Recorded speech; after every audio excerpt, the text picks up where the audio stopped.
It's our Callibaetis Nymph, a new pattern that Nick Nicklas came up with. You know, Callibaetis are some of the toughest insects to imitate on still waters, like Hebgen Lake and Earthquake Lake, Cliff and Wade, where big trout will sip these nymphs prior to getting on the fully formed duns.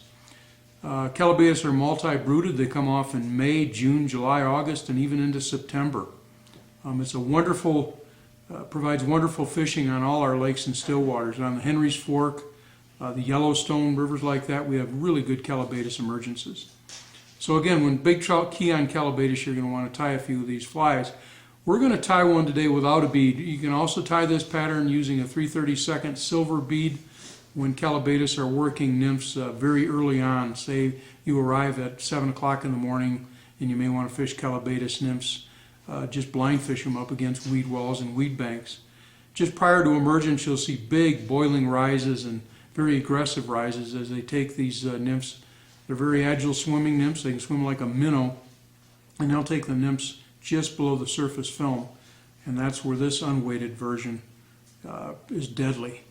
And to begin tying, again, we tie on a few fibers of well-modeled teal flank, natural teal flank. Next, we're going to tie in our rib, which is small UTC wire. And now we're going to take natural muskrat and dub a fairly thin tapered body to imitate the sleek, slender Callibaetis nymph. We'll leave the guard hairs into this. If they stick out, that's okay. You know, a lot of people will trim them. I like a few spiky guard hairs sticking out the side. Imitates the gill plates of a Callibaetis nymph.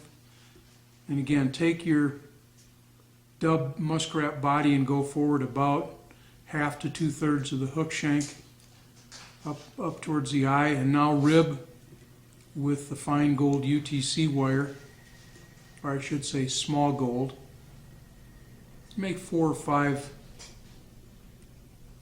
turns of your silver. Trim that off.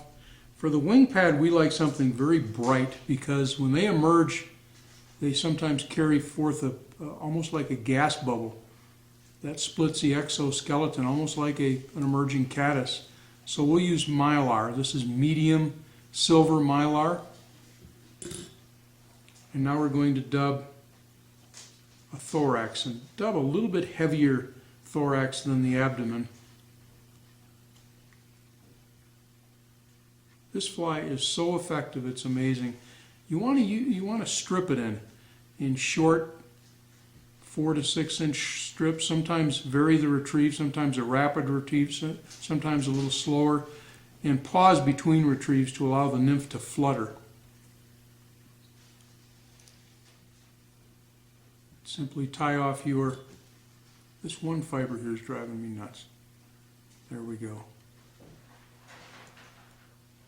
Now tie off your mylar,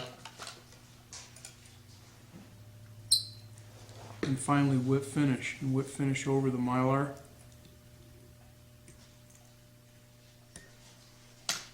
And if you want, you can actually pick out, if you will, a little bit of the fibers on the thorax. Just makes it a little bit buggier. There's another one of those guard hairs that's driving me nuts. There you go. That's our Callibaetis nymph.